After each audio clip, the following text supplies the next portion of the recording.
Hey, everybody. Sorry I'm a couple minutes late getting in here. Apologize for that, but we got you covered tonight. And I will get into something here in just a minute about what happened last week. Give you the story on that. Give you the official apology on that, too, because you deserve it. You guys all deserve to hear from us about what's going down. All right. Before I get into that, though, tonight in my championships, Bucks class isn't championship Bucks class, but they are champions now. So even though it's an old Bucks class, it still counts. I'm going to enjoy a Sal's Pale Ale from the one and only Delta Beer Lab. You know, I talk about them a lot on this show. Rick has been there. Rick and I got to go to the lab back when he was here in Madison in September, and that was fun. Very cool. And I've been to the lab. I've gone back, Rick, and I'm going back again on Monday. So anyway, it's a cool place. Great business, great owners, great mission. They're always doing something good to try to help out an organization, a group, boost up and prop up others who are trying to do things in the community. So love Delta Beer Lab. And they make great beer at the same time. So hey, if I'm gonna spend money on beer, I'm gonna spend on the people that I like. And those people I like. So Delta Beer Lab, you got my support. Okay. All right. So what happened last Friday? First of all, big apologies to all you. Hey, Rick, how you doing? Big apologies to all you for missing last Friday night. Ben and I are sorry. We were both, I mean, Ben's been okay. So the scoop is for Ben, and it's kind of made things a little challenging here as we go forward, is he flipped the schedules, right? And now, yes, Rick says good beer, nice tap room, seem like good people behind the business too. Yeah, you got it, Rick. Your radar, your antennae are on. But anyway, the point is, Ben, flipped to basically working overnights, which is a challenge for anybody, but especially, I'm sorry, at Ben's age. Ooh, that's rough. But anyway, he's had trouble sleeping for a long time, and you put all those things together, and it's becoming a little challenging. He'll be like barely awake or not awake in time, or having a hard time trying to adjust. So there's all that going on. Number one. Then he's supposed to leave for work if he works any of these nights by 9:40. So he doesn't work tonight, but he had a different conflict come up. We'll get to that in a second. So anyway, with Ben, it's been a little weird. Last Friday, I was just toast. I was beat down by everything. I was just wiped, man. And on top of wiped, I was kind of down in the dumps, and I let you guys down because I wasn't up for doing a show, and I just went to bed. Had to have a recharge. So I apologize for missing last week. I'm back, and I am motivated to continue on, just like my good friend Lucas Patrick, number 62. Now, he's actually inspired me to get over myself, to pick myself up, because he's always there. Like I told you guys the other night, he's always there. They need him, he's there. They kicked him to the curb, kicked him out of the starting lineup. What does he do? He just stayed ready. And as soon as he was needed, he's back in there, kicking butt, doing his thing, working hard, being awesome. So I'm trying to model myself after my man, number 62, Lucas Patrick. That's the kind of guy I want to be too. So I'm going to try to do that, which means no excuses. Let's get my butt on here Friday nights and do a show. And we're gonna figure out what the heck works best during the middle of the week, whether it's a Tuesday or a Wednesday. I think Tuesdays are better still, but might be Wednesday. We're gonna lock that in so you guys always know it's consistent. We'll get it locked in. We'll do shows, and then maybe we'll have a bonus show in there if like some other day works out for Ben better. And if Ben's not available because he's working or something like that, then we're gonna bring in other people. That's what we got to do. We got to carry on. And then we take Ben when we can get him, and everybody be happier that way too. So that's kind of the scoop moving forward. Show is continuing, channel's continuing. We are there. I'm not letting you down again, I promise. Just like Lucas, I won't let you down. All right. Now, that's all I had to get off get off my chest and get out there off the top. I know Rick. I invited Rick to come on and join me tonight at some point. I wanted his take on a couple of things. I wanted Ben's take on this too. And I might wait to see if Ben shows up. Now, what happened with Ben, real quick, tonight is his son, who started his first year of college here this September, came home for the first time from college, and he's been kind of MIA. He's been, colleging, living it up, and not really keeping in touch with his parents too much, which happens. I get it. I think that happened to me too. A lot of people do it, get all kind of caught up in everything that's going on. It's new, exciting. There's lots happening. But he came home for the first time. So he said, I want to go see Dune. I want to go to the movies. So, yep. Got to go, man. When your kid comes home, wants to spend time with you, you got to do it. So I said, Ben called me. He's like, don't be mad. I'm like, I'm not mad. Just go do it, man. Say hi to Grant. He's awesome. And enjoy your time with them, because they grow up too fast. They grow up too fast. And so do the Bucks grow up too fast. Congrats on the Bucks. Everybody see their sweet championship rings? Holy moly. Awesome stuff, man.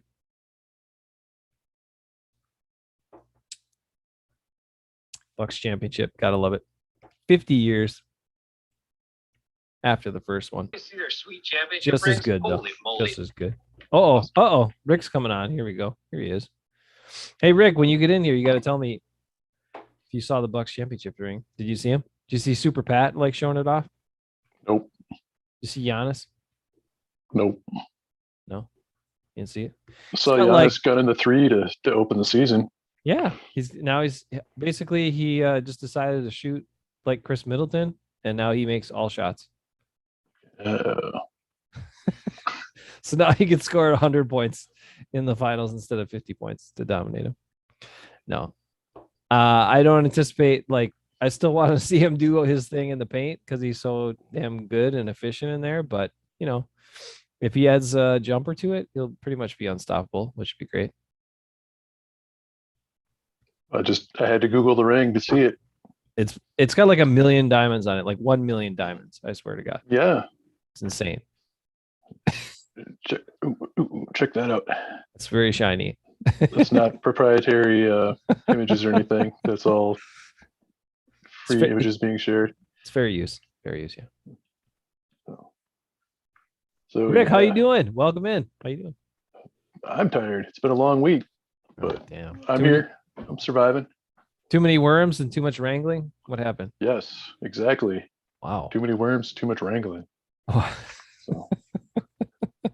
So, my parents are in town for the weekend too, so trying to get home at a reasonable hour and spend some time with them.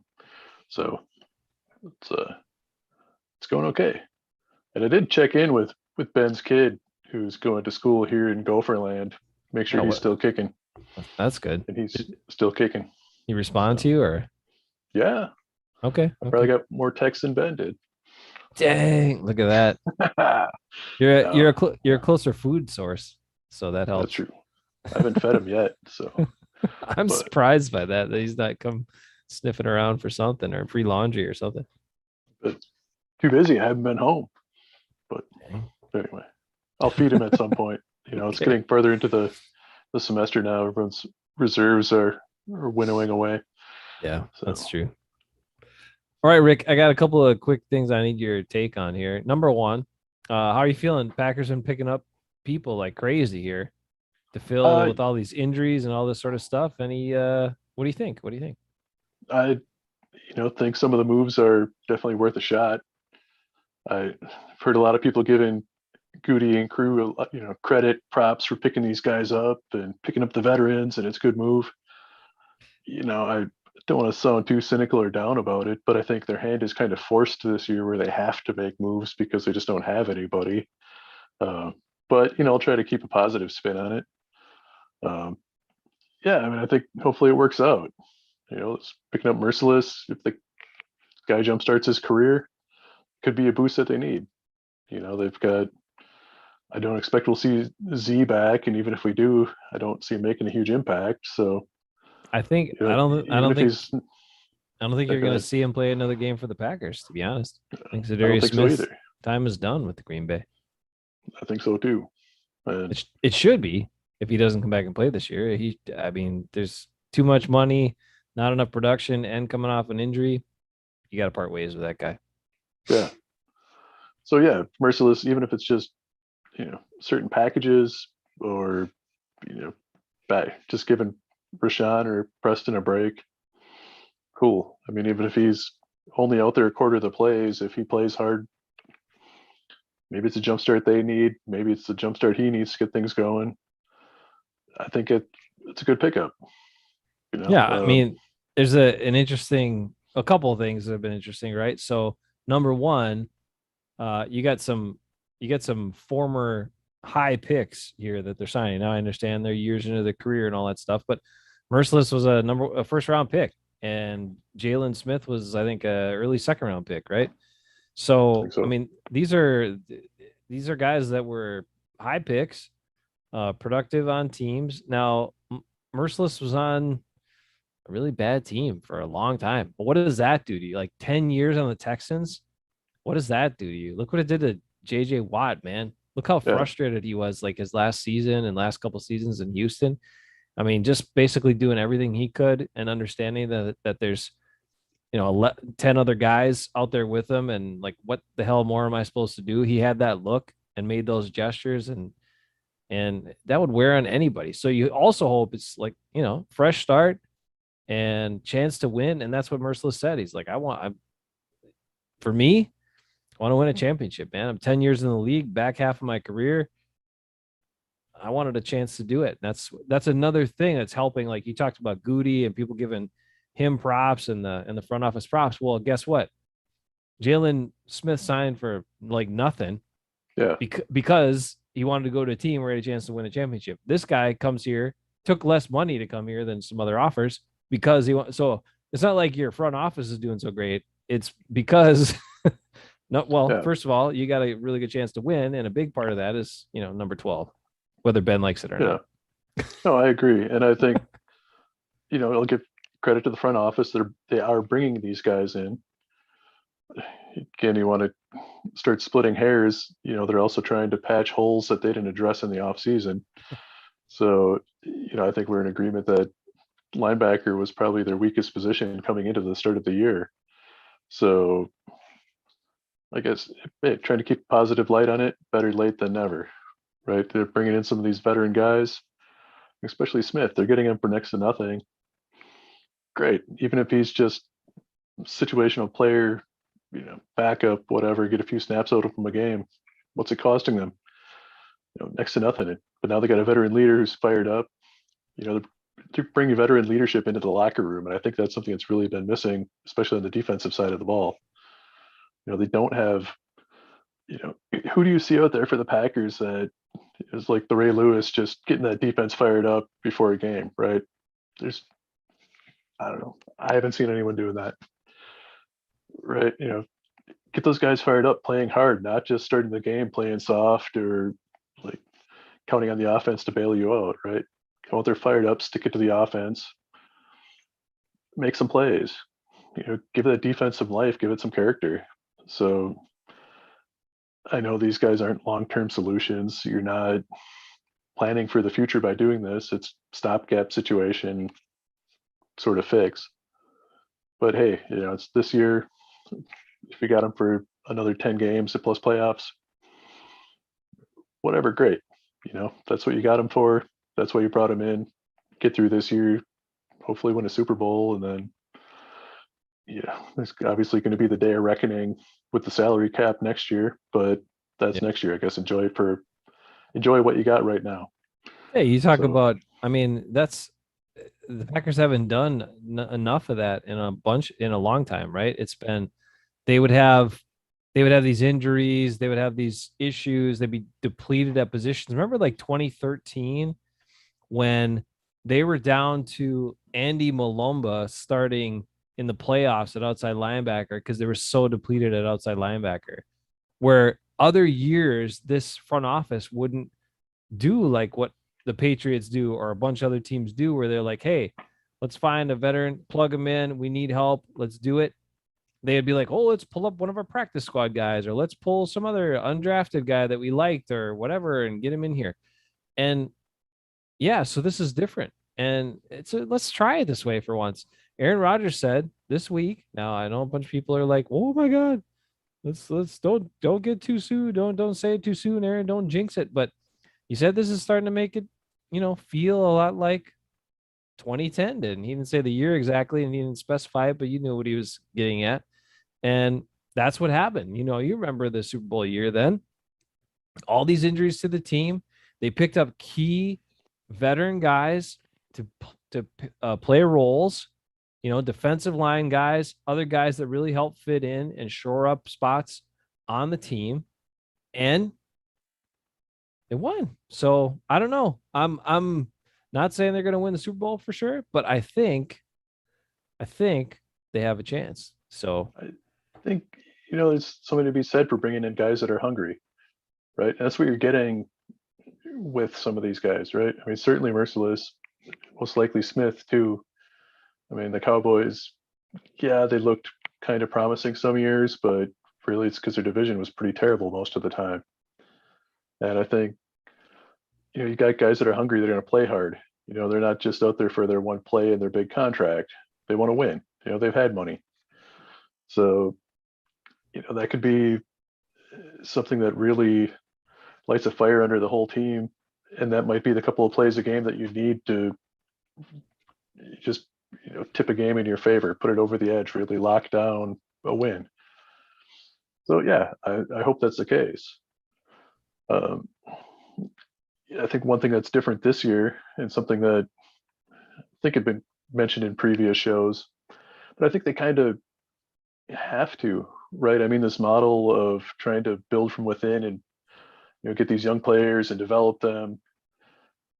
Yeah, I feel like that's starting to stretch them kind of thin, right? I mean, that's worked for a long time, but I don't think they have the overall talent on either side of the ball for that to keep going. But especially on the defensive side, who would they promote from within? Who would they bring up from the practice squad? Right? I mean, some of these guys that are on the active roster, you gotta wonder if they'd even be making the practice squad on some other teams, right? So, their secondary is pretty thin. Their inside linebackers were basically non-existent. I know you love Ty Summers, or maybe it's love hate at this point, but seriously, coming into the start of the season, what did they have at linebacker really? So the defensive line has come around. They've been looking better. mm, Um, I'm Dean glad I was Lowry's able to. Dean Lowry's taking something. He's taking something. I'm telling you, man. Come on. You can tell the games that he takes a little juice or something. I don't know what it is. If it's like a juice box, super powered shake. I don't know what it is, but Dean Lowry's got a little something extra in there that's helping him out because we Were you didn't see watching the this. program before the show, or what? No, but yeah, I Getting mean, your come your on. Latimer fix? I don't know. There's something going on there. Something. No. I mean, I like it, but there's But something. yeah, flashes of Kenny Clark, where I don't think I'd call him the next Aaron Donald yet, but he's certainly shown some flashes of what I'd like to see out of him. So And I think, he needs to do that. He needs to yeah, dominate, especially against inferior offensive lines. But I also want to see him be impactful against good offensive lines. So that's kind of the next test. Will he, when we get up against a good old line? I don't want to see him disappear. We still need to see impactful plays out of Kenny Clark. So yeah, anyway, definitely. And I think maybe bringing in some of these veterans, high profile guys, helping him out essentially on the defensive line or at least the defensive front. Maybe that'll light a fighter under his rear end too. So, but I think that coming back to my point of I think the front office had to start making some of these moves because they just didn't have anybody left to start promoting from within. I think that approach needs to be refined a little bit. You just don't have the talent on the field in your starting lineup to be able to cover these guys and let these guys develop for years and hope that some of these guys are going to turn into something.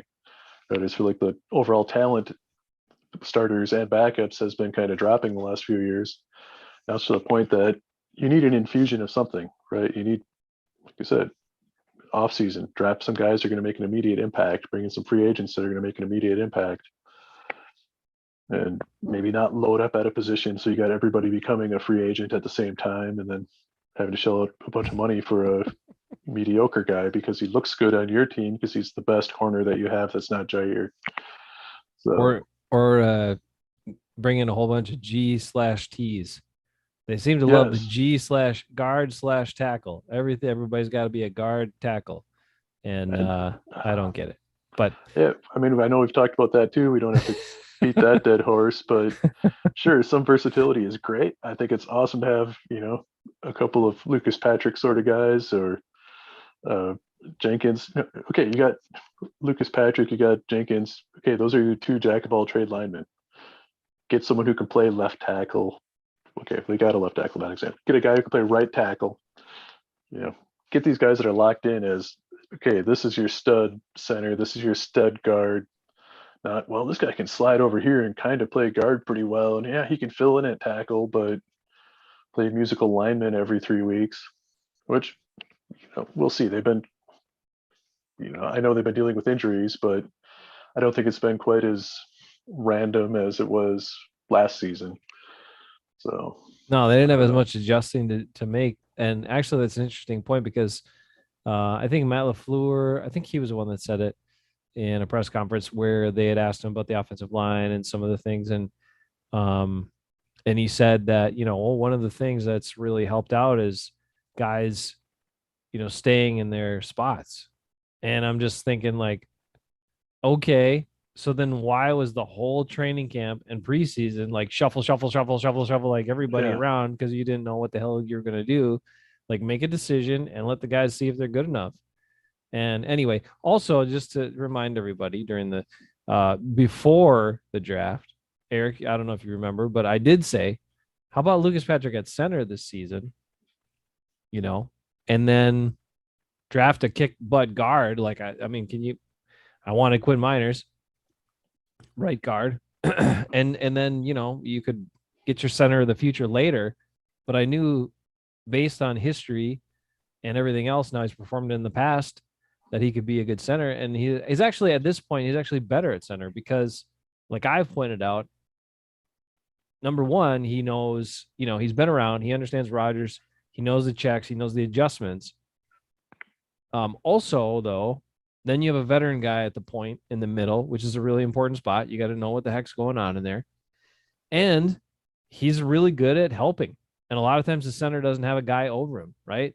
So if the center is not manned up on somebody and he's got to help block one way or the other, he's got to make the right decision. But that help actually should be impactful, not just stand around and do nothing.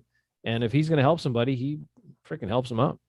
So, I mean, I did say that, but I understand they went a different way and drafted a center in the second round, and didn't draft a good guard, and then draft these other guys that they thought were going to be guards, and then shuffle guards around forever. So I mean, if I was running the Packers this year, this might have turned out better, but we're still here where Lucas Patrick is center, so it's okay. that's true, and maybe someday people would realize that it was a genius move to draft Quinn Miners in the first round. It's like butterfly effect, On top but of the marketing, give me a break, dude.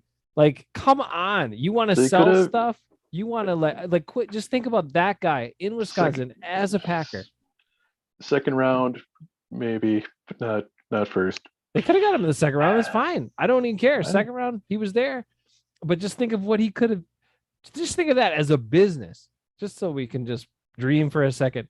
As a business, what? First of all, he would have been one of your best guards on your in camp, clearly, based on the way everything shook out, and what you could have done with that guy, like the attention he would have drawn, the relation to Packers fans. Like, I mean, come on, especially when you're looking at maybe moving on from a historic quarterback after this year, most likely, maybe not. We'll see. But if you do that, you got to have somebody for the fans to love. That guy, fans would freaking love and grab onto, and he could play for you for 10, 12 years, right? Well, think So, of the endorsement deals, yeah. bratwurst companies, Oh my God. Taco Bell, whatever, fitness The spas. God. You could bring So Gilbert back and like have him and Gilbert do spots together, right? Oh, for he'd alumni. be redefining the dad bod. I mean, I'd be, that catches on. I could be sexy. It would So be, it would have been amazing. I don't know how it's going for him in Denver. I haven't looked, but anyway, I wish Quinn Miners all the best. Rick, how do you think? Okay, so we talked about Merciless. I like him. I mean, let's pull it up again real quick. I wanted to just say, take a look at his stats because I thought, I was like, okay, what has he done? Let's sneak a peek at what he's done, and nothing really, you know, jumps off at you like, wow, this is eye popping stuff. I mean, he did have 12 sacks in 2015. Great. I mean, that's a good number in 10 starts. But you look at it, it's like solid performance. It's not over the top. I guess that 15 was maybe kind of a contract decision year. So maybe that had a little motivation behind it. I don't know. And then, he had a lot of tackles, um, highest tackles in 16, some injuries, looks like in 17, and then, some other injuries a couple of years here. So it's not like, oh my God, this guy's going to come and light the world on fire. But like you said, if he comes in, uh, plays hard, is effective, gets some pressure, and gives breather to guys like Gary and others, then I think we're in pretty good shape. And I think he's probably most likely an upgrade from, who has been playing. And I want to give Jonathan Garvin some credit, seventh round pick from last year. You don't expect much of a seventh round pick, but he's been doing pretty good. And then the other guy they've been having, a couple other guys they've been having to rotate in there. Okay, but there's certainly not a big impact from them. So I think that's an upgrade, even if he's kind of like your third guy. That helps you out. So Yeah, and I don't want to crap on the young guys. I mean, they've yeah, certainly put in the position they are. I think they've done pretty well. I mean, seventh But round pick, you don't expect anything out of that, right? And he's contributing. just He's doing okay. getting to yeah, getting to play is an accomplishment. But what it means for the team, though. I mean, if I don't know what kind of team guy Merciless is, but again, you got a vet who's been around, like you said, played on some pretty crappy teams, but on a good defensive front. If nothing else, it's someone else that could maybe show Gary a few tricks or something new, right? Something that can maybe help him develop. So, he should be the starter. Gary should be getting most of the snaps. He's young, he's healthy, you should be your stud defensive end linebacker, edge guy, whatever you want to call him. Okay, but this is somebody new coming in. Teach him a few things. Maybe break him of some bad habits that he's picked up from other guys. So, you look at what he can do on the field outside of games. It doesn't have to be the in-game impact that he's making. It could be something that the influence he's having on younger guys. For that matter, even the offensive line, right? You're bringing in someone else who, knows how to beat a tackle, right? Is it something that he can bring and point out what those guys are doing wrong on the offensive line? So I don't know, remains to be seen, but someone with 10 years of experience is going to know a few things. He's stuck around the league that long. He's played against a lot of guys, lined up across from a lot of different guys. So hopefully he can bring something else other than just the physical traits to the field. So Yeah, absolutely. I think there's a good shot of that. I was pleased by Rasul Douglas's play last week. I mean, come on, that's solid corner play. I mean, he wasn't like no big mistakes. He was in the right spot, made tackles, was pretty tight coverage. I thought he was solid. And at this point, come on, that's what we need is some solid cornerback play. With Jair down, I don't know. I mean, obviously it's a small sample size, but if Douglas is going to have that type of approach and be that consistent, I would prefer to see him, even with Jair back. I'd prefer to see him opposite Jair on the other side of the field. But we'll see. Hopefully he keeps it up. I know Stokes has shown some flashes, but he's got a way to grow and a little way to go, and we'll see how that goes too. But and we know Kenny King is still injured again, or Kevin King, I'm sorry, is still injured again. So he's injured again. We had to bring him back. A guy with a history of injuries and not playing well. And for some reason we had to bring him back. So he's still on the team, but never available.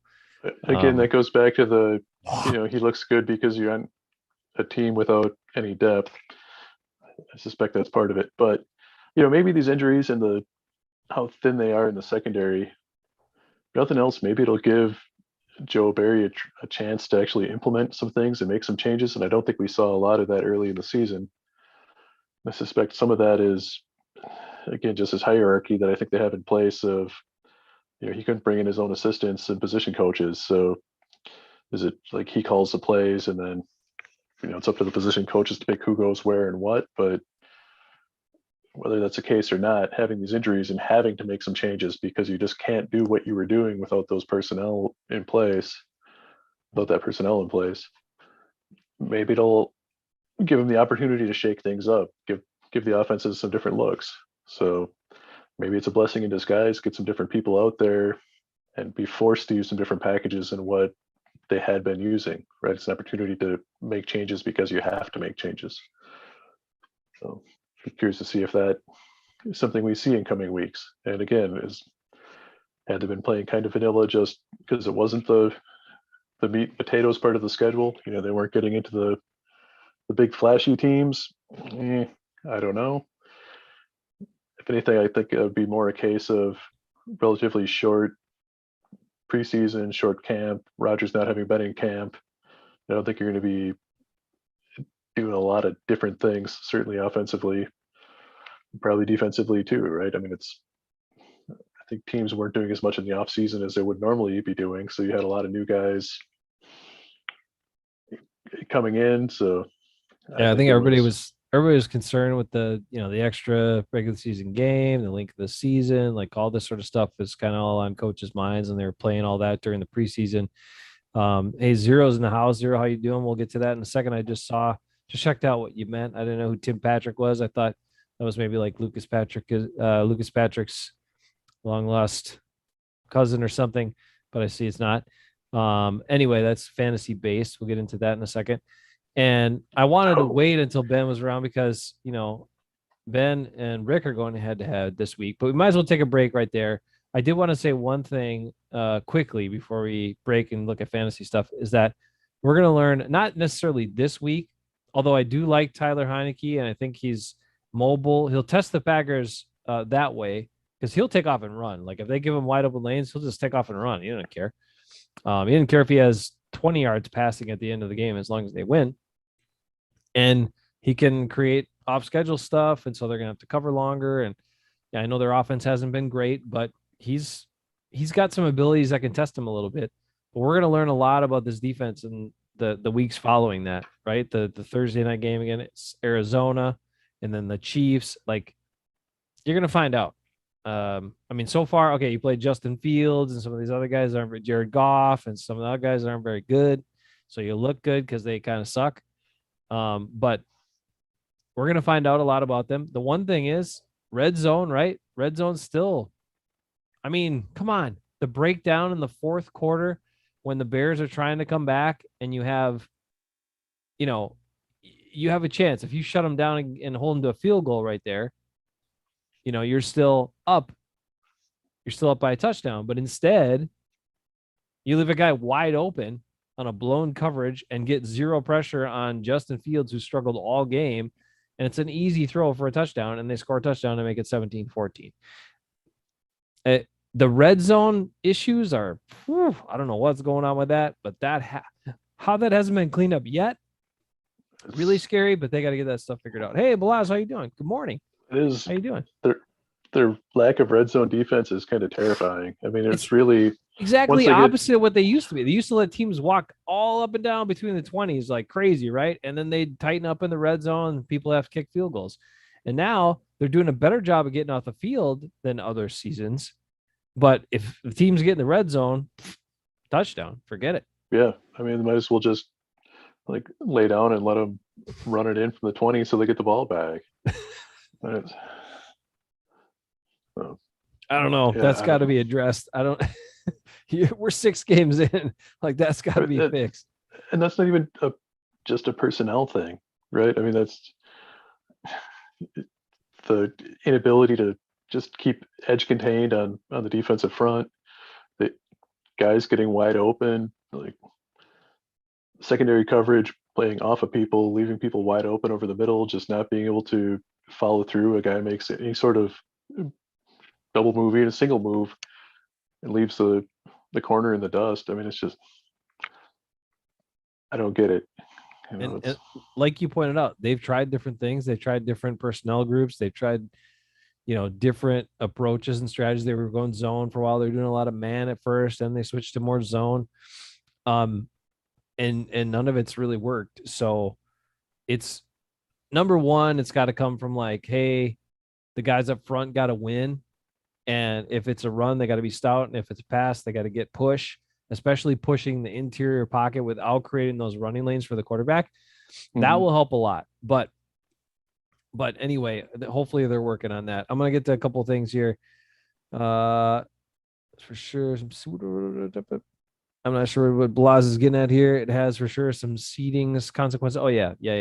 For those, he's talking about Zero's comment about the game against the Cardinals being game of the year, and it very well could be. We'll see. I do want to go to fantasy though for a second. I was going to save this for when Ben maybe gets done with Dune, but I don't know when that is. Apparently, the movie is super long, so we may not see Ben yet for that. And so we'll let Rick talk a little trash. We have to get to Zero's complaint first. Okay, here's Zero. He's in first place. Agents of Chaos going against Long Tooth's Decay. And he went and got Tim Patrick because he thought he was related to Lucas Patrick. Put him in the starting lineup and got 2.5 points from him. So that's not a great game from a wideout. Sorry, man. Sorry. That's correct. Zero. But look, you've got all these other guys to go. Cooper Kupp, who's been killing it for you. Lamar Jackson, who's had like insane games. You're not all hope is not lost, my friend. All hope is not lost. You're doing fine. Now you got a pretty formidable opponent here, Long Tooth Decay, but you're not done yet, man. Give yourself a shot. I'm playing Mama's gonna knock you out this week. So Mama's gonna knock you out trying to get her first win. My team hanging in there at 500, which I always seem to be kind of like 500. I don't know how the hell that works every single year, even though I try different strategies, always in the middle, on the edge of the playoffs. And sometimes I'm out, and sometimes I'm in.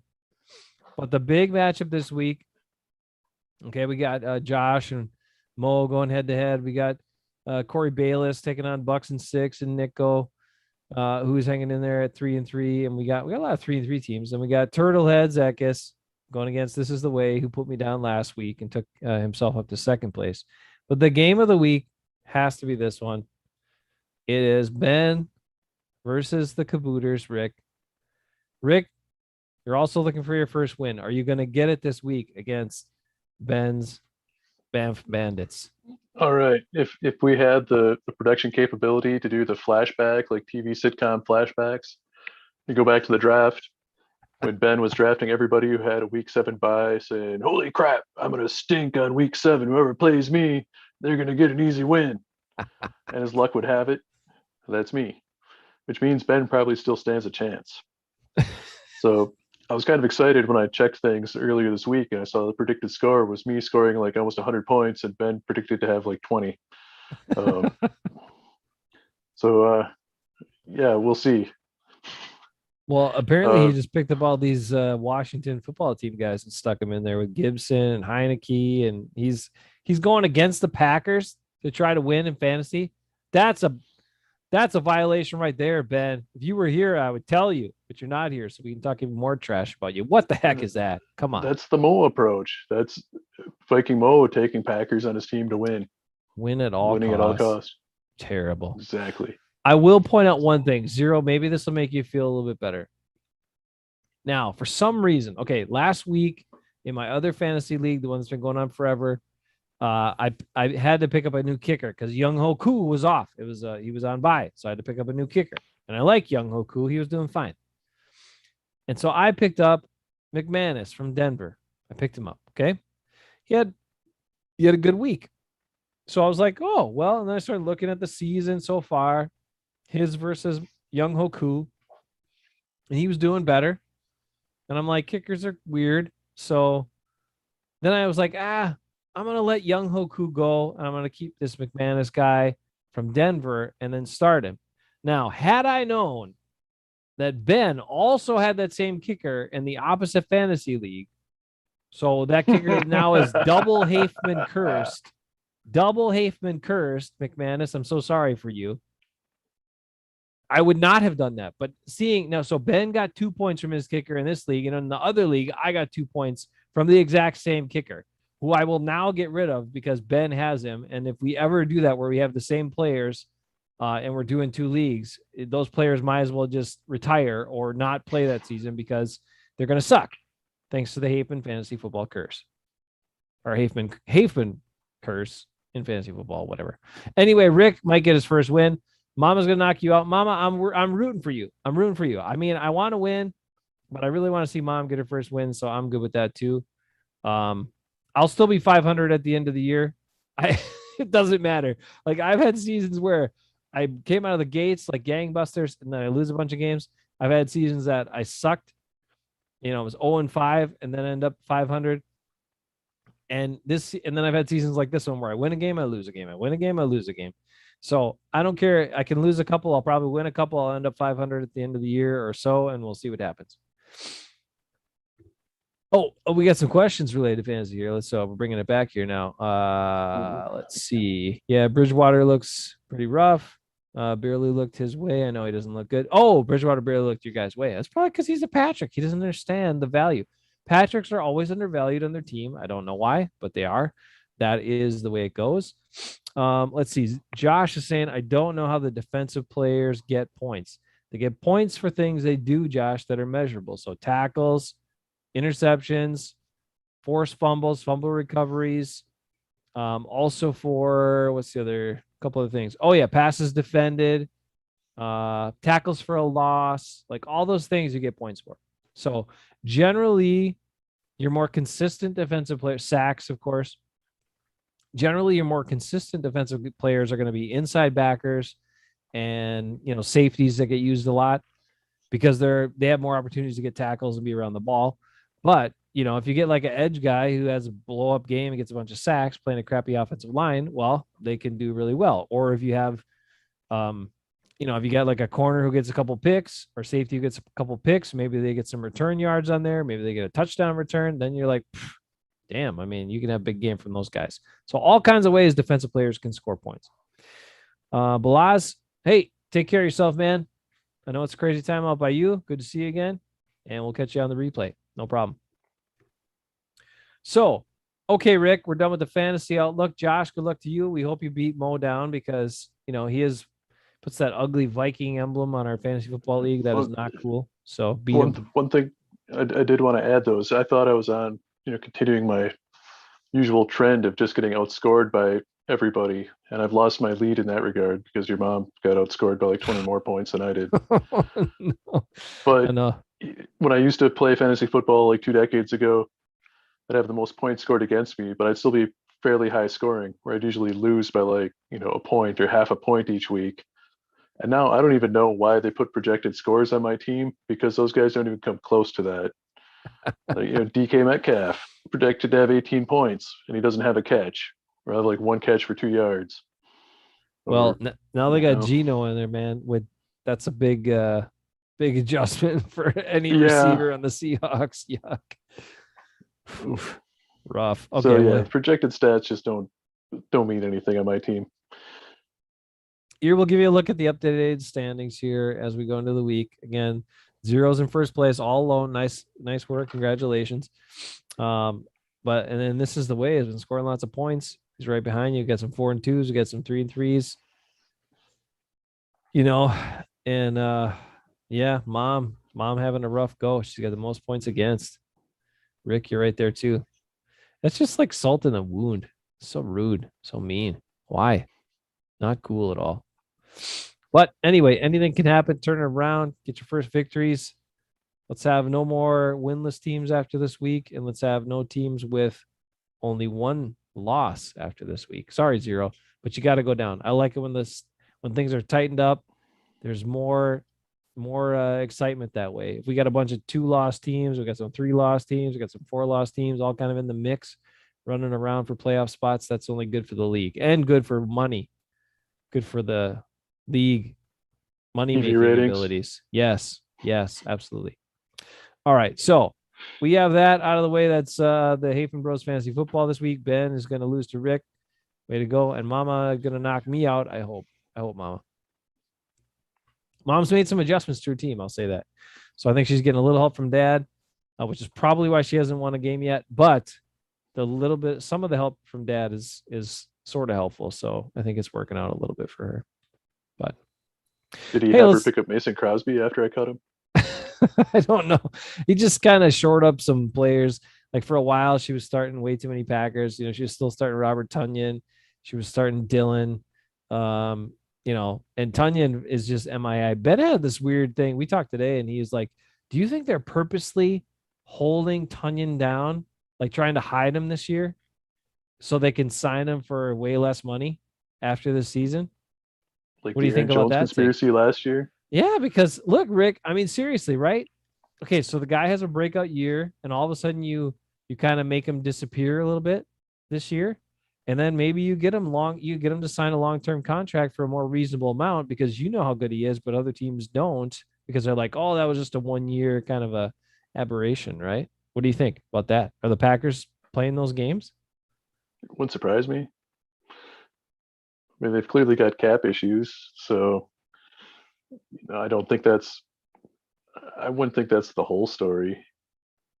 I didn't see any training camp, obviously, but I'd heard he looked good in camp and was catching everything.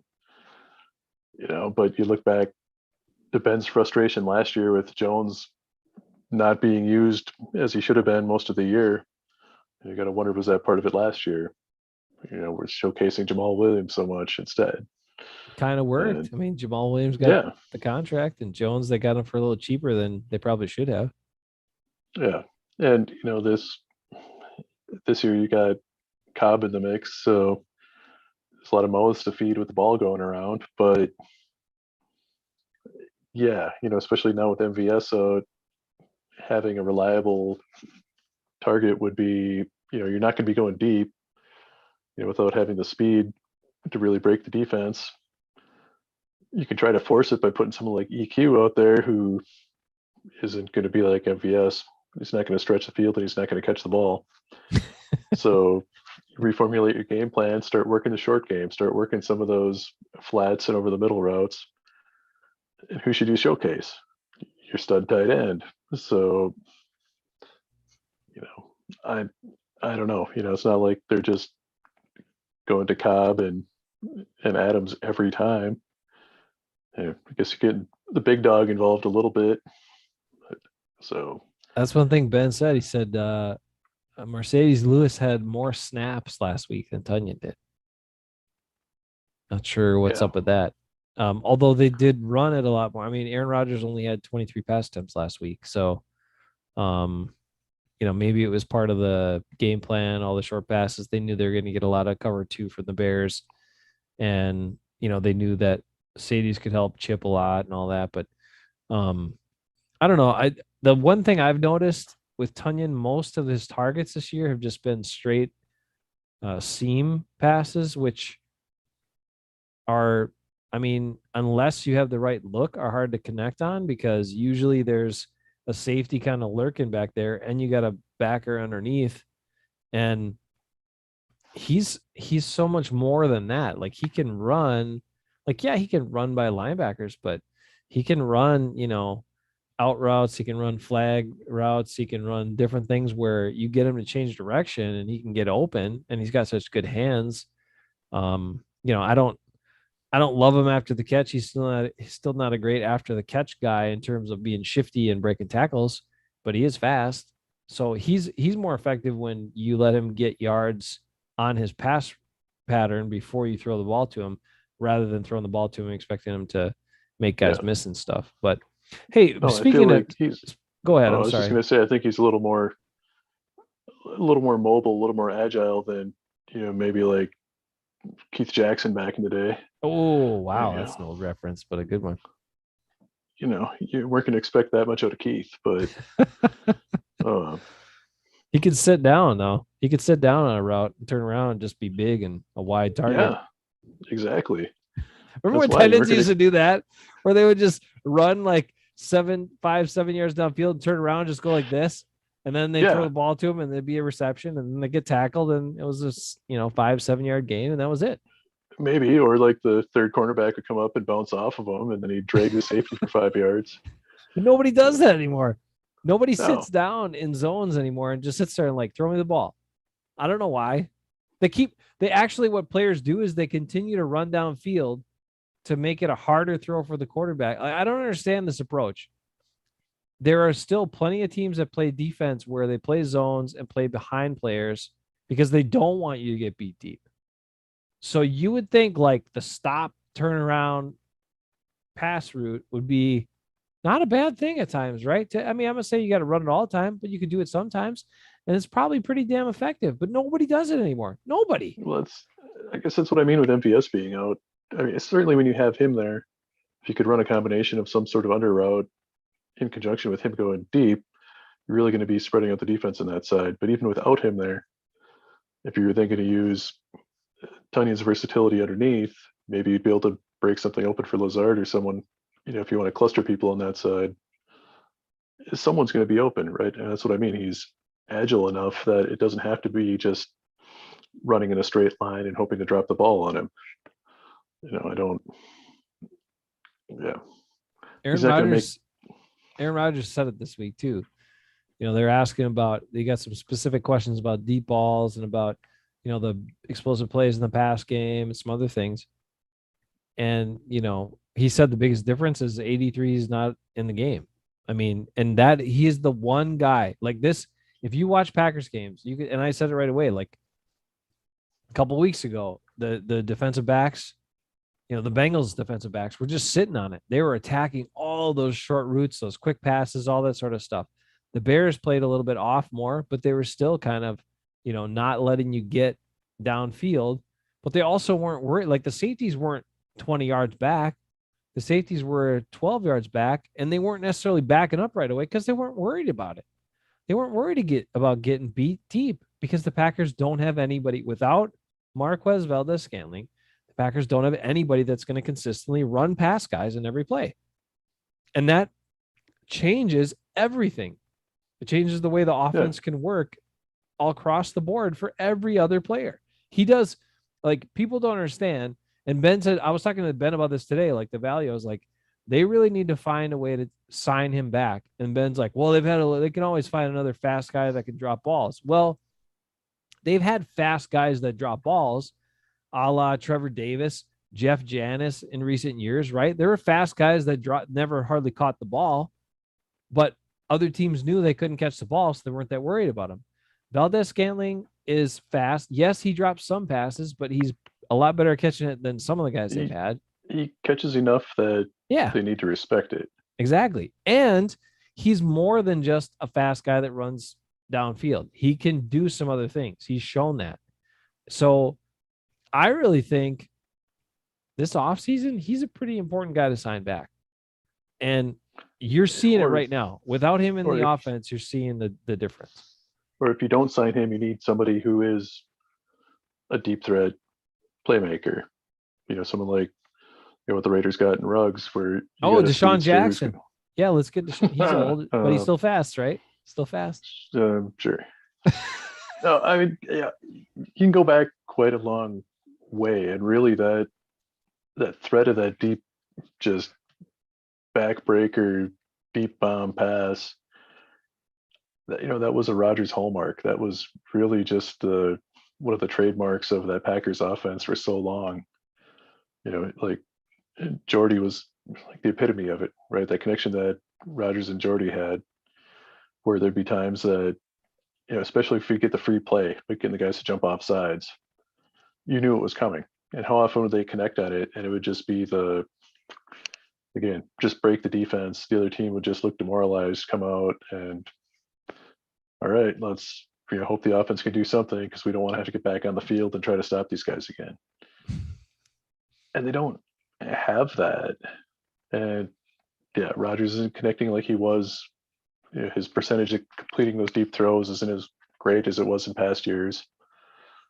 Yeah, maybe some of it's not having had the offseason with the team. Sure, that's probably a factor. But some of it's probably also not having the same rapport that he did with some of those guys that he's had in the past. Who's his go-to guy? It's Devontae, who's not going to be running that fly route the just chuck it up there for him route. Yeah. I think it's just the personnel, who's on the team. It's not sure some of it is maybe on Rodgers and preparedness with the team that wasn't there this year, but some of it's who's he going to throw it to, right? Who's going to be there to be that safety blanket or to the guy who's just going to go get it if he throws it deep? Yeah, MVS when he's there, but I still don't think he's the same as the security he had with Jordy, where it's just like he'd throw it and Jordy would be like a homing missile going to get that ball. And I mean, since that was a huge thing, right? I mean, that is, Mhm. I feel like defenses had to fear that. That was something they really had to respect. Yeah, White Lightning, man. They, you know, and there were so many guys, so many defensive corners and safeties and stuff that commented on that they were they were taken off, they were caught off guard. They're surprised by how fast Jordy Nelson was. They didn't realize he was as fast as he was, and that was part of why it was so effective. And because you just didn't you you knew he was fast, but you didn't know he was as fast as he was. And so many players misjudged his speed, and then that's why one of the reasons it was so effective. And then he was just so smart and knew what the heck to do against certain coverages and all that stuff. But It's being able to get the separation too. It's not just yeah, fast, straight line fast, right? I right. mean, over the years, the Raiders had plenty of fast guys that The Raiders. great. Yeah, like yeah, he's fast, but if you're running in a straight line, it makes it a lot easier for even a slow defensive back or safety to try to at least be able to make a play on the ball, right? Whereas you get a guy like Tyreek, as much as I hate the Chiefs, part of what makes him so deadly is what he can do with the ball. I mean, he's fast, but it's mercurial. Like, he can be all over the place when he's got the ball. And that, Yeah. so it's not just being fast; it's being fast and agile, and again, being able to catch the ball and make plays with it when you have it. So, Wouldn't you prefer to see players run the 40-yard dash like in full pads? Wouldn't yeah, and wouldn't that also if make you're a going to hell draft them, wouldn't that well, make a but hell of a lot more sense? Because like when dudes wear like track shorts and tank tops and running shoes and line up and do it, like what the hell does that tell you? how many About how pads do some of these guys wear though? Right? Yeah, look at some of these safeties or corners and receivers, like junior high size shoulder pads and a helmet, and like they don't wear knee pads. Maybe like a quarter size thigh pad. I mean, I mean that's all fine, but like gear them up because I want to see how they're going to move on the with what they're going to be playing in. I mean it's just so weird to me. Like I watched some other I caught something else from some guy who ran like a super fast 40 time because he was a track guy, and I'm like, well, that's great, but is he going to translate that to a football field? I mean, I don't know. I want to see if the guy's fast when he's got his football gear on, because otherwise it does me no good at all. I don't know. well, what do those statistics mean? Like when you can just test again and again and again, or not take some of the tests, Yeah, but right. then teams still value your athletic scores and your prowess based on the one test that you take. So, Yeah, it's fair. All but right, I got let's see. Let's take a quick peek at standings. We'll do that real quick. I'm trying to give Ben a little more time to get back from the movie. I wanted to wait for my really big take. I wanted to hear Ben react to it. I'll give it to you in a little bit, just in case. I got a right, take this week on Aaron Rodgers. I think Ben would have right. not. I think So Ben would overreact to it and then not know what to do with it when okay, I I explain can't this. make this a marathon session this evening, so Oh, you got to go. Okay, all right, we're good. okay, Let's look at got a standings. little time, but Washington's 2-4. They don't look like a great team, right? They nope. 136 points for, 186 points against. They got some injuries. The Packers should win this game, right? The thing with the Packers, though, it's only 8-point differential between points for and points against. So they've been pulling out a bunch of these tight games. And part of But that is they got blown out in week one, which kind of throws that off. But still, I mean, only 144 points. It's not a ton of points scored when you look at other teams around the league. But they are very good situationally. And why are they good situationally so much of the time and pulling games out late, Eric? I mean, what is the main reason? You can say it. Ben's not here. He can't Number argue with you. 12. Yeah. I mean, it's true, right? I mean, It's come on. not. It's not the defense. It's not the running game this year. So yeah, it's they basically just need to score the winning drive as score make the final drive, make the winning score as time runs out because their defense is not going to stop anybody. They've shown it how many times year after year, and especially this year, like we said, the red zone defense is just not even there. And you know, call the guy a diva, call him arrogant, whatever. I mean, he's an NFL quarterback. These are like the Top Gun fighter pilots of the NFL. You want a guy with swagger. You want a guy who's confident, who's going to go in and win, thinks he can win every time. That's what you want, right? I mean, that's what people loved about Favre is he was a gunslinger and wasn't afraid to let it rip. It would drive some of us crazy because not every time when he let it rip, it was a good decision to let it rip. But as much as he would frustrate me, you could be down by 3 scores and you couldn't completely count the Packers out of the game, right? I mean, it could be a 20-point game with 4 minutes left and you couldn't completely count him out just because he was lucky. On the flip side, you might throw 3 touchdowns and come back to win, or you might throw 3 interceptions and you end up losing by 40.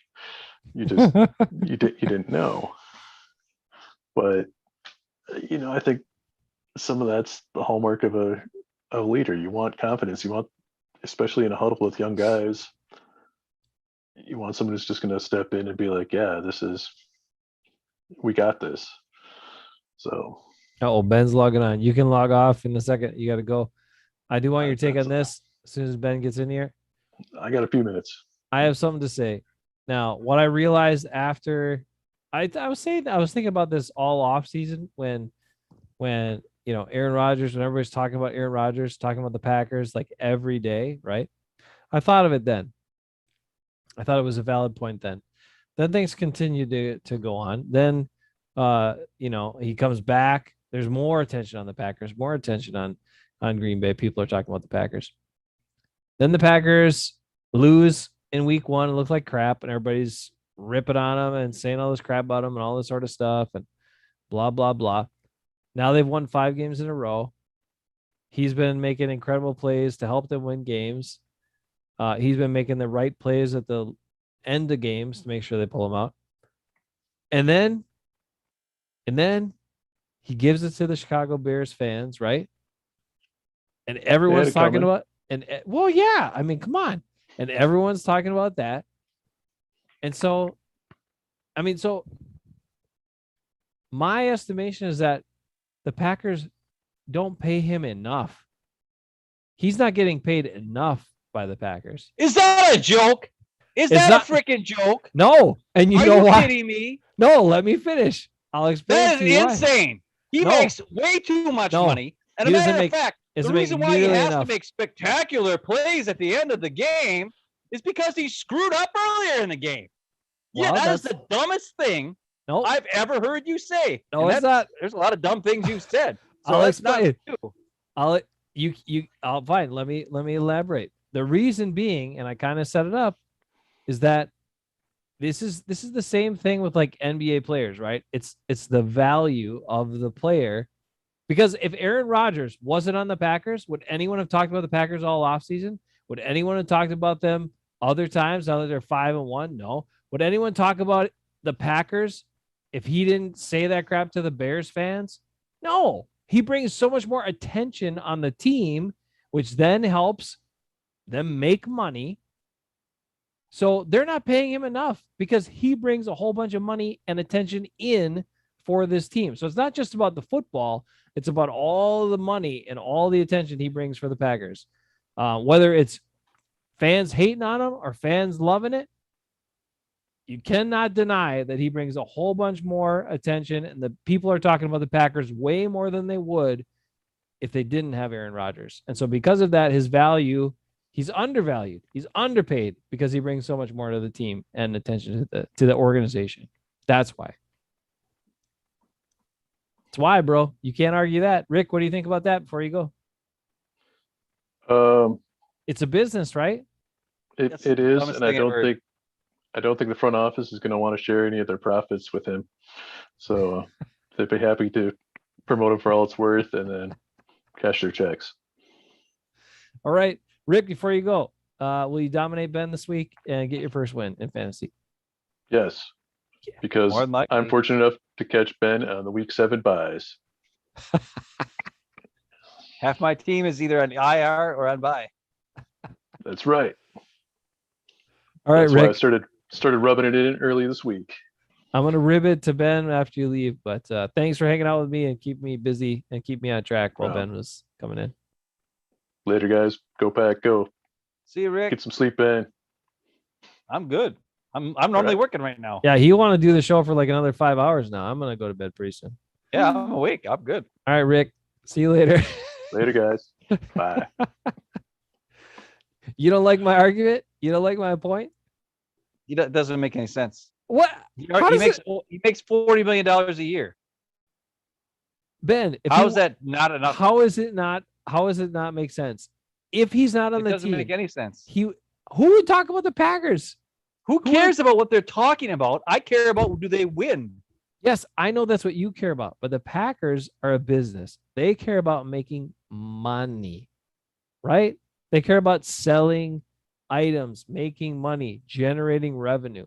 Aaron Rodgers helps them do that a ton, like tenfold if he wasn't there than if he wasn't there. So that's why that's why I wanted to say it, because I think it's true. You take him off his team, nobody's talking about the Packers. Sorry, man. We will talk about them, but lots of people won't. A lot of people won't. 5-1, they have a first-round draft pick, and if he's playing and they're 5-1, they'll be talked about. Come on now. I've already heard about it this week. I've heard, Green Bay has the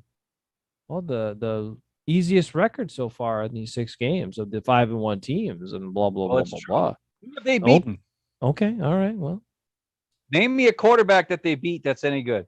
Why is it got to be about the quarterback for you? I'm just saying. Name me a quarterback who's you hate good. Quarterbacks. I like Justin Herbert, number 1 quarterback in the NFL. He had a bad week because Nico screwed him over by drafting him instead of me in our normal Hafeman fantasy league. And because of that, he played me last week. And even though Justin Herbert tried to suck really bad so I could still win, I still lost because the rest of my team is so bad. And my quarterback is so bad that I had 4 quarterbacks on my roster and they all are bad. And it's all Nick's fault. Screw him. Always Nick's fault. Nick wasn't available tonight, by the way. He's remember like a couple weeks ago when I said, that's probably a month ago, I said I reach out to Nico, but I think he's got a date or something. Yeah. I was right. Yeah, Nico's getting to know somebody. He's getting to know somebody. So we'll see how it goes. I said, hey, if it gets serious, let me know when it gets serious. I got to meet this person. So make sure I'm okay with her, So he waited till Vinny went to college and then decided to start dating. It only took him 18 years. Hey, I'm happy for him. I was like, hey, that's awesome, man. That's awesome. Hey, it's tough. Come on. You and I haven't had to worry about it, right? We got our stuff done while we were in college where it's easy to meet girls. At his age and like in this world, you got to go online and hope you get lucky or something. I don't know. And that's so, hey, Nico, wishing you the best, buddy. Hopefully it works out or you find a good match and somebody appreciates you for being you. Nico, somebody wants to play games with you and all that stuff, right? And I guess do whatever he wants to do. Watch the Packers or that rivals the Packers, whatever it is. I don't care. Some couples get out, have a good dynamic with that where, you got rival fans within the same family. That works out. Does that work for you? No. What? Well, you did say Jesse's kind of like she's not really like a huge Vikings fan. She's kind of like a fair weather fan. Not a fair weather, but she's kind of. She's not even a fair weather fan. She doesn't Not even know e- if they win or lose. What? Oh, okay. Is Olivia still a Packers fan? She's a Randall Cobb fan Oh, Randall Cobb. Okay. because that one time when we went to Packer practice like 7 years ago, she got a Randall Cobb face. Yep, that's good. And ever since then, because it was either that or Julius Peppers, and she liked the Randall Cobb face better. So Grant got the Julius Peppers face. He's a handsome man. Short, So- but handsome. Not that short. He's the same height as you. Shorter than me. No, I guarantee you, if I stood next to Randall Cobb, he's shorter. Yeah, but he's listed at 5'10". Well, I know, but I'm almost 5'11", by the way. No, you're not. Yes, I am. Yes, I am. I hit the measuring board upstairs, and I'm almost 5'11". Just a touch below, just a notch below. And Randall Cobb is probably like 5'9" in his cleats. So, okay. Well, so you don't like my Aaron Rodgers take? That's fine. I thought it was valid. Dumb. They should trade him now. Oh my God, stop it. That's Trade dumb. do a double trade with him and No. Devontae, get them both out of town. I'm sick of them both. All right, let's not. Aaron get into that. Jones is the true superhero of this team. Aaron Jones picks up the blitz, blocks downfield, makes guys that suck look good. What more can you ask for? The guy is amazing. He's the best player in the NFL, Aaron Jones. Number one. He's really good. Hey, They should have him in there all the time, and they never did. And there's times they just don't have him in there, and it's just like, what are you doing? They're so worried about overusing him and stuff. I don't know. You don't have to get him even involved in the play. Use know. him as a freaking decoy. I know you've said it many times. They don't listen though. They don't. But they just don't even have him on the field, and it doesn't They're make not any smart sense. enough. Hey, I got a prediction here for you. I have even bolder take. I want to see what you think. I want to see what Packer fans think. Anybody that watches this video this long gets to this point, you're a true Packer fan. All right. My prediction is this. Now they've signed some guys, right, to fill some holes. They signed some guys that are veteran guys. Like Rick and I were talking about that, how that's different than other years.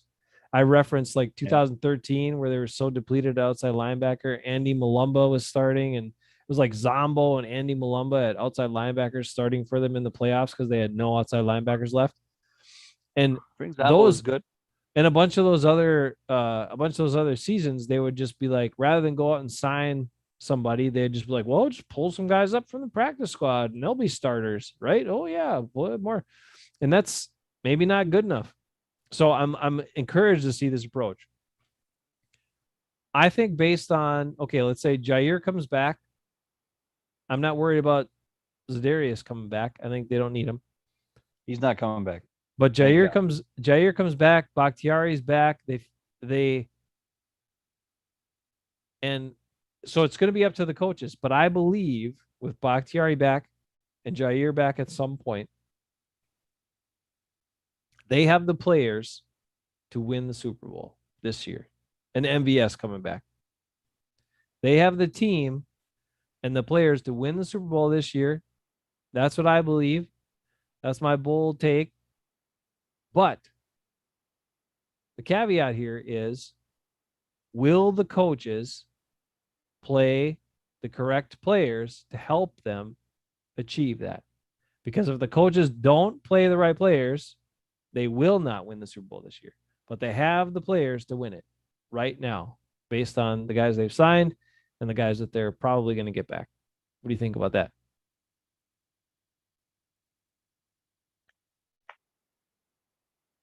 I don't know. You know All I know was we watched against Tampa Bay in the NFC Championship game.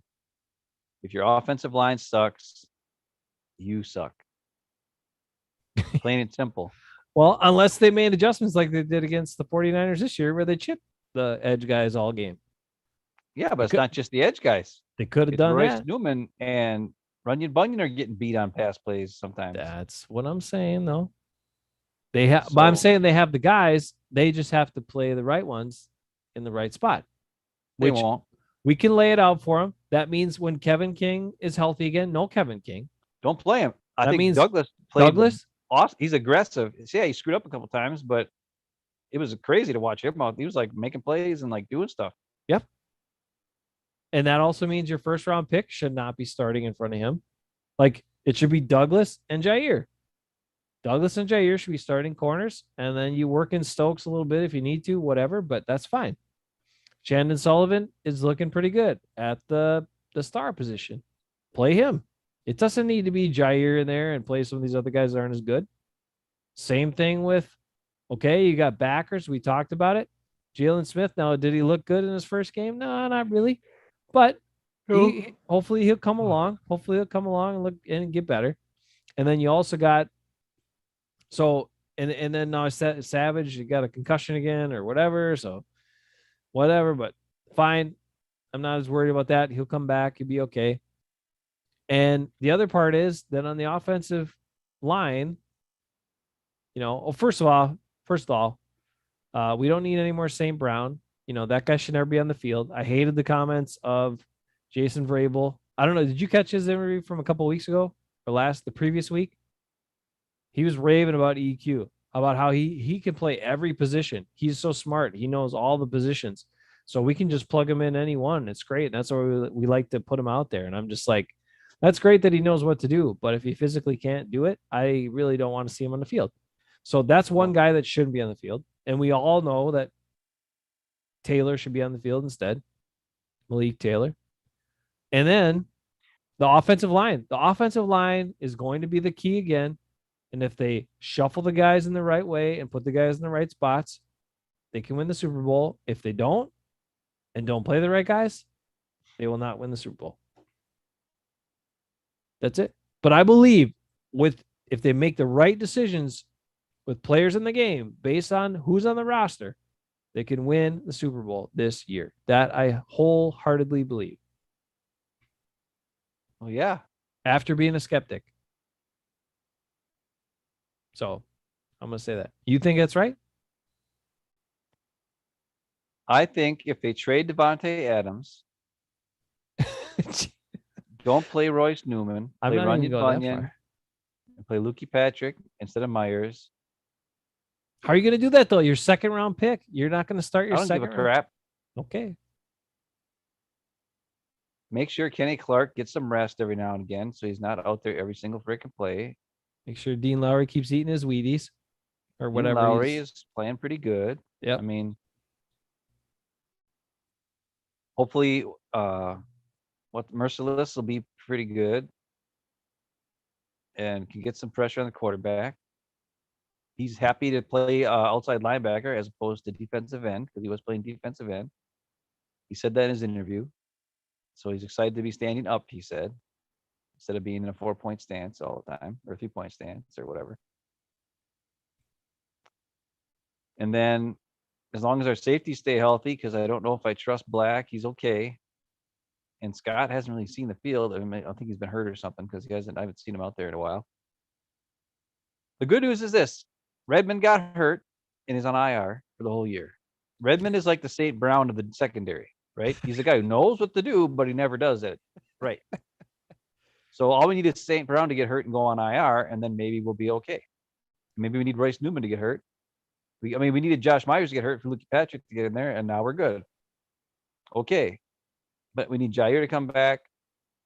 It's great that Z's on the bench because I think he stinks. Well, it's not that he stinks, but he takes plays off and only comes out for 2 plays a game.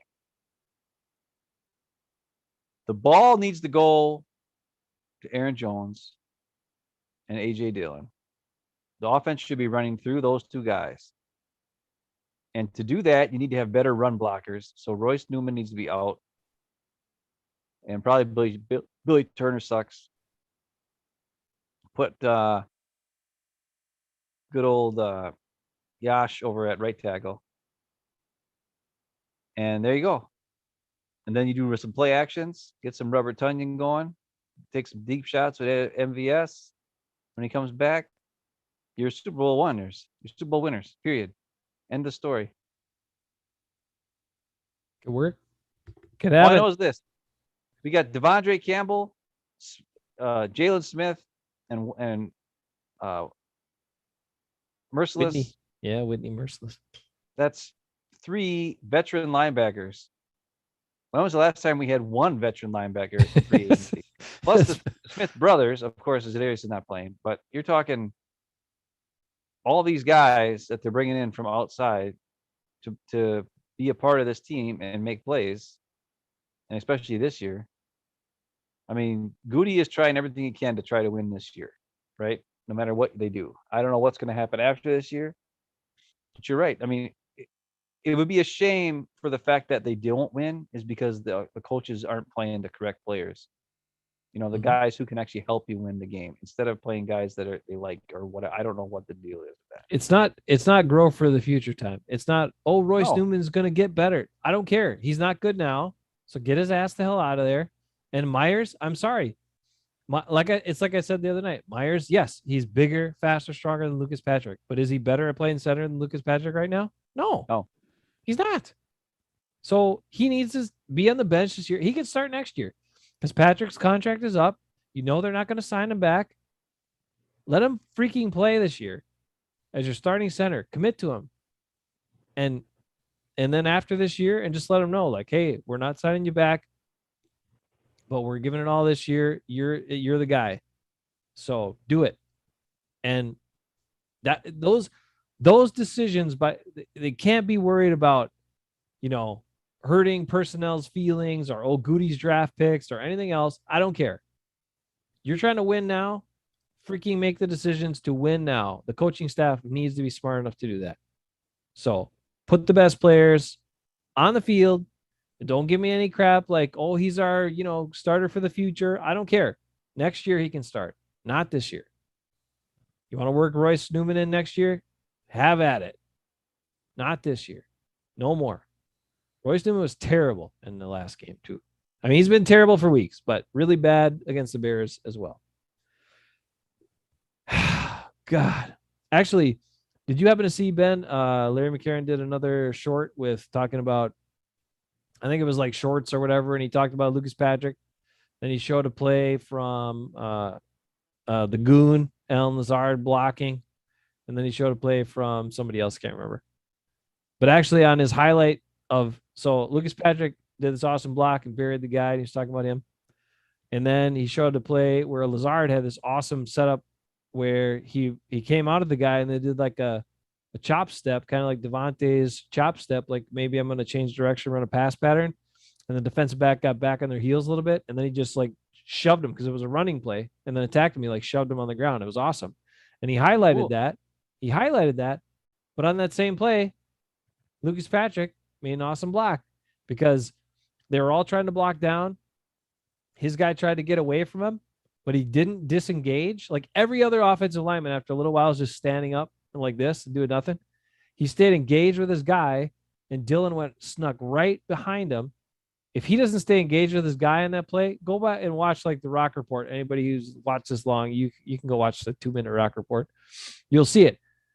If normal offensive linemen who don't stay engaged with their guys, that guy would be free to make the tackle on A.J. Dillon right in the hole. He wouldn't have gotten any yards in that play. That turned into the big A.J. Dillon run, and Lazard's block was awesome.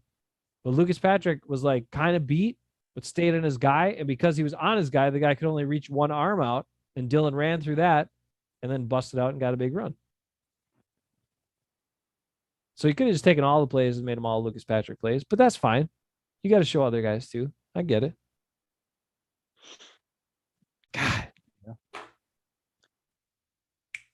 I don't know. Anyway, last thing for you. Yeah. Last thing for you. How was doing? It was slow going. Some people loved it. It was cool. I mean, okay. But there's a lot of slow motion staring. Oh, dramatic. Yeah. Okay. No, there's like one funny part. One part that makes you laugh the whole movie. And the rest of it was all serious and okay, I guess there's 2 funny parts. I don't remember the second one.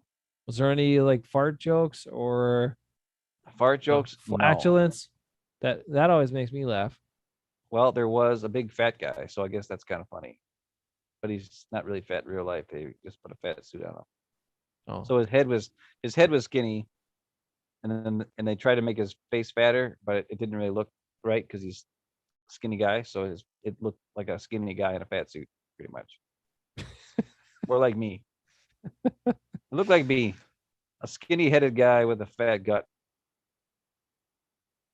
But anyways, I mean, it was cool, I guess. Oh my gosh, love it. I guess my wife loved it, apparently. Okay, She's what right about here. Grant? What did She's- Grant have to say about it? Grant liked it a lot. All right. Well, then there you go. He read the books, but not really. He only read like the first half of the book because he hasn't had time to read the rest because he got it this summer. Yep. And so I went further than he actually read. But that's the other thing is it's only like part of the story, and it's 2.5 hours, and then it just ends, and you're like, and then like the last line is, "This is just the beginning." And then it's like, really?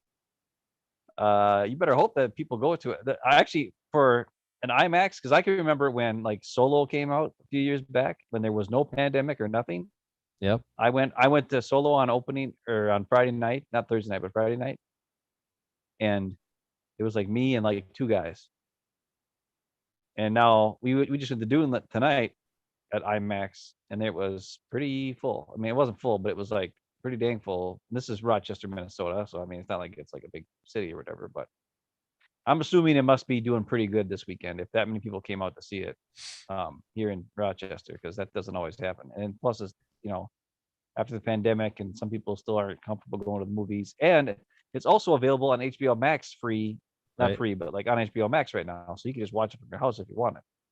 And the fact that many people went to the IMAX to see it, that's so I'm assuming it's going to make enough money to make the second half. But as at this point, they don't have the second half in production or anything.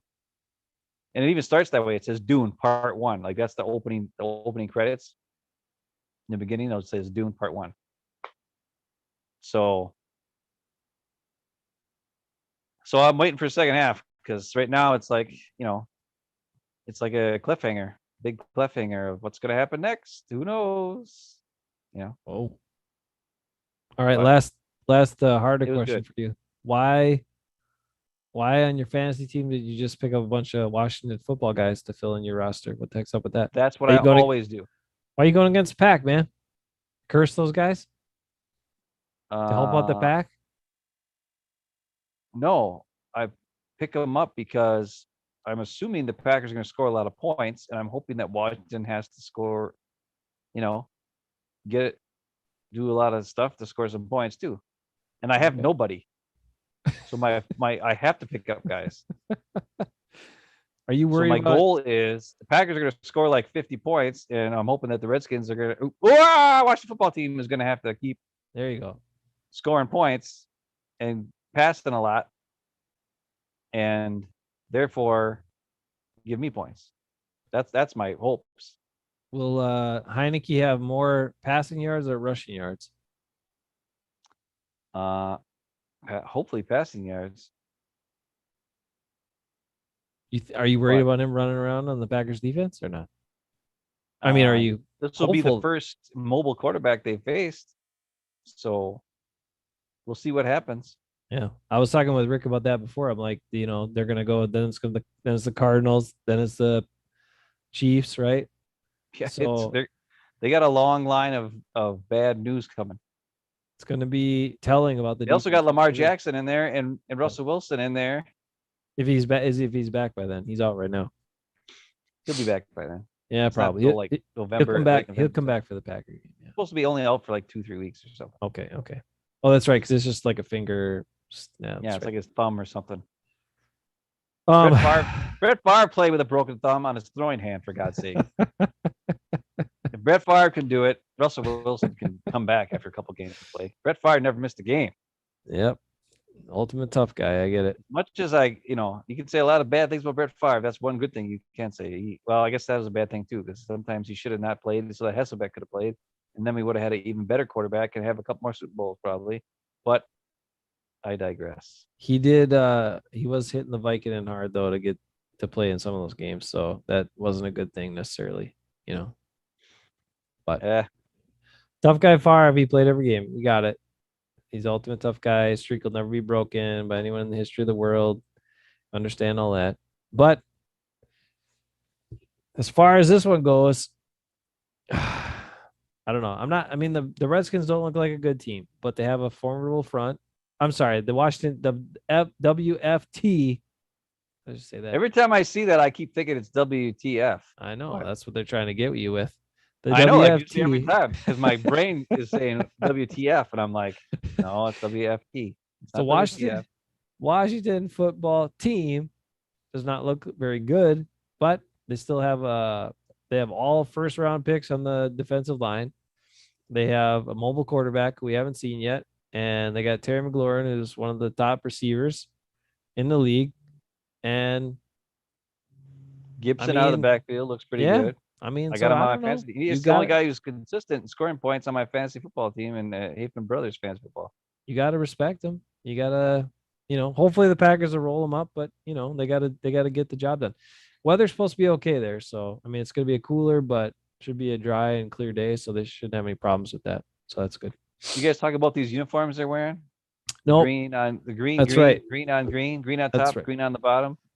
Yep, debuting the with the yellow lettering, alternate uniforms. Lettering. Yeah. Are we excited about this look? I mean, for me, it doesn't do a lot, but whatever. I mean, people like different stuff, and then it's another way for them to make more money. Like I said, they can sell those alternate jerseys. So I like it better than the white color rush because white's not a color. So I don't know how that was. Remember they had white on white. Yeah. Color rush. I'm like color rush. Yeah, it was weird. At least this is green on green. At least that's more color rushy. Yeah, that was a boring. What I want to see is a really ugly yellow top with yellow bottoms. And I know people say green and gold. That's what I think other bothers me. They always call it the green and gold because it sounds cool, but it's not green and gold. It's green and yellow, everybody. Yeah. Yep. And it's an ugly yellow, a bright, ugly yellow. And that's what I want to see. I want to see bright, ugly yellow jersey with bright, ugly yellow pants and bright, ugly yellow socks and a green helmet. No, just yellow helmet. Yeah. All yellow. Wouldn't it be cool? All yellow. But they've never had a green helmet. Green letters and green words on the back. I'd say switch it up and make it a green helmet. Then you got me on that. If it's all yellow and a green helmet, I'm on it. I'm with you. Then I'm cool. There's too many green helmets in the league already. Yeah, but not Packer green, not Forest green. You got like Jets green. That's not good. Some of the other greens, but not like Packer Eagles green. Got a green. Yeah, but theirs is even like a little different green. It's not this one. Not this green. Official. Hey, do you know that you can purchase an Aaron Jones jersey for the exact same amount that I got my Lucas Patrick jersey? Yeah, so I'm not buying jerseys. I'm not going to jinx them like you jinxed. Does that seem right to you? I would think that Lucas Patrick would be more expensive because it's harder to get. They just put whatever name on there you want. I mean, it's not like, But I will tell you this. If you can't show up for any Tuesdays anymore, I'm reaching out to Lucas and seeing if he's available for a Lucas Patrick Tuesdays on Hafeman Rose. So if you can do that, I will show up. I just got to get him to respond to me like a, personal tweet or whatever it is. I got to get him somehow. Or if it takes it, I'll go to Green Bay, wear my jersey and stalk outside after practice and just hang out till he comes out. I don't know why you don't do that already. You might as well just do that. Maybe I'll try it out. I doubt there's like hordes and hordes of Lucas Patrick fans waiting outside Lambeau in a Lucas Patrick jersey. Yeah, I'm sure you're the only guy. And as soon as one offensive lineman walks out and sees you, they'll go back and tell Lucas, "Hey, there's a guy outside with your jersey." And he'll be like, "What? Are you sure it's not Matt LeBrock?" No, it's not. Or not Matt LeBrock, Matt Brock. Matt LeBrock. I was thinking of Matt LeBlanc from TV's Friends. He could have been a lineman too after a while. Matt Brock. Hey, look at Bruce's Johnny Holland / AJ Hawks jersey is now legit again because now they got Merciless on the team. He's wearing 50, so that's true. Now Bruce can walk around with 50 again. Yep, that's true. So there you go. You're right. I should just go up there and stalk him out, and I could make it happen. And we would walk around. Yeah, somebody would see it and they'd be like, "Lucas, there's a guy outside with the Lucas Patrick jersey." Like, there would probably all the Packers would be out there. They'd probably take a picture of you. You're probably more rare than Lucas Patrick himself. Seeing Lucas Patrick is probably more obvious than a guy who walk around Lucas Patrick jersey on. That's not Lucas Patrick. You're probably even more of a commodity to be seen and taken a picture of. Right, man. And this is definitely my last chance to do it this year. I'm sure he's not there after this year, so I gotta enjoy it while I can. He might be. I don't know. He's just such a I good got a dude. feeling. If you I didn't got a watch his, feeling he would take less money to stay and, not less money, but like I don't think he'd be worth as much. And I think Billy Turner's days are numbered. Thank God. maybe. Preston and Zedarius are both going to be gone. All right. Let's not get on now. Let's stay on my. No, but I'm just saying, like, I think Lukey Patrick could be a guy where they could bring him back on the cheap, and Lane Taylor style. He'd be a valuable, like a valuable player, and he doesn't get hurt that much. He's always ready to go. He knows 3 different spots and can come in and play anytime, and he's not, he's good. So there's value, especially at the price range that he would be found at.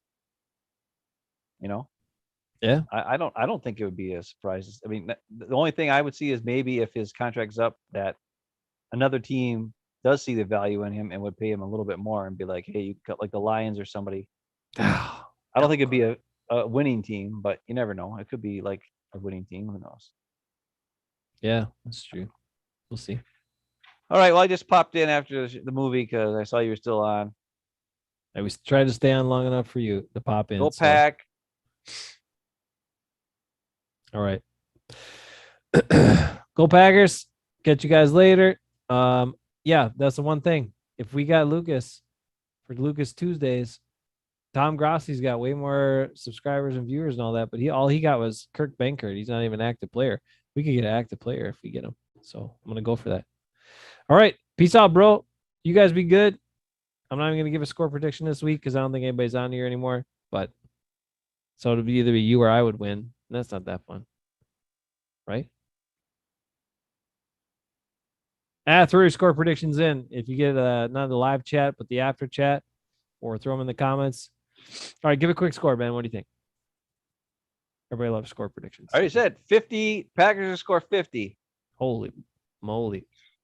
And the Washington football team, I think they're going to score some. It'll be like 20, 28. 50 to 28. 50 to 28. Ooh. Yep. All right. I think it's going to be Packers 34, Washington 21. I think Aaron Rodgers is going to have 5 touchdown passes in the first half. I'd love to see it. I hope so. Ooh, Josh is saying lower scoring here, 28-17. Okay. Hey, Josh. 2 are going to be to Robert Tonyan. This is going to be the Robert Tonyan game. Could be.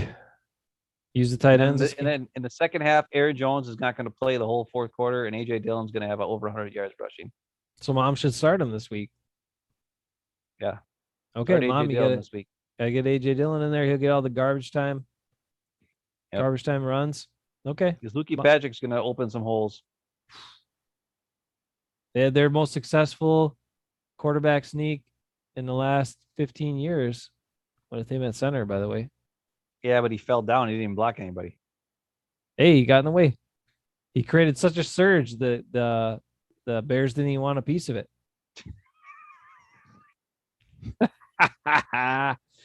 All right. Be safe. Stay good. And we'll catch you guys for a game recap Tuesday with Lucas Patrick. See you then. We'll try. Not this Tuesday, but sometime soon. Tuesday, maybe with Ben. Almost as good as